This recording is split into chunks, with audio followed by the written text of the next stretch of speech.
how the human brain works. How do we learn? How do we recognize patterns? Our brain is made up of billions of neurons, all connected to each other. Every AI system that you use today is powered by the idea of neural networks.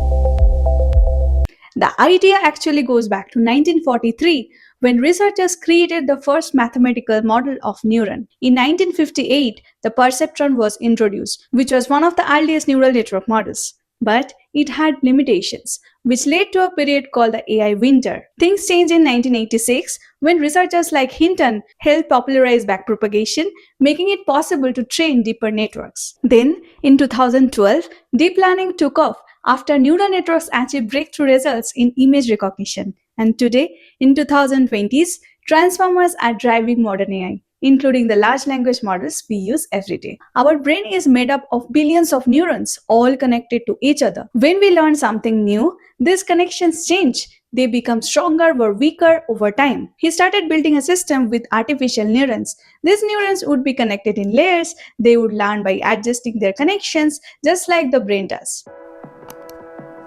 Neural networks are mathematical systems that consist of interconnected neurons that process data, learn patterns, and enable tasks such as pattern recognition and decision making. It is capable of learning and identifying patterns directly from data without any predefined rules.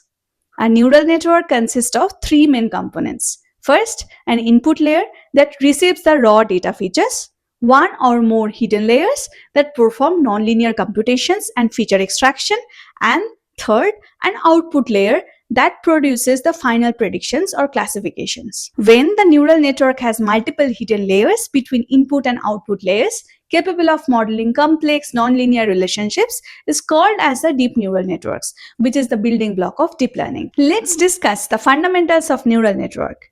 Neurons are the basic units that receive the inputs. Each neuron is governed by a threshold and an activation function. There are connections or links between neurons that carry information regulated by weights and biases. Weights and biases are parameters that determine the strength and influence of connections.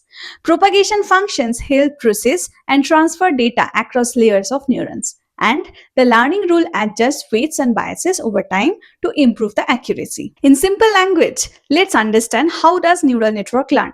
When you first create a neural network, all the weights are random.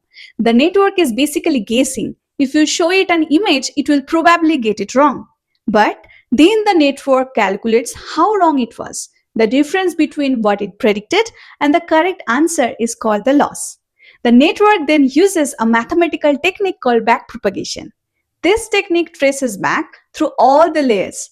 It figures out which weights were responsible for the mistake, and it adjusts those weights slightly. It does this thousands of times. It sees thousands of examples. Each time it adjusts the weights a little bit, and gradually the weight becomes better. The network makes fewer mistakes. This process is called the training. You are training the network to recognize patterns by showing it examples. So, a neural network makes a prediction, gets feedback about how wrong it was, it adjusts its weights, it tries again and again, and over time it gets better. This is why neural network needs lots of data. The more examples you show them, the better they learn. They adjust their weights based on the real patterns in the data. In the next video, we will dive into how the neural networks are trained using math. Don't worry, I will keep it simple for you. If you find this video helpful, please like, share, and subscribe to my channel. Drop a comment below if you have any question regarding this. I will see you in the next video. Till then, goodbye and happy learning.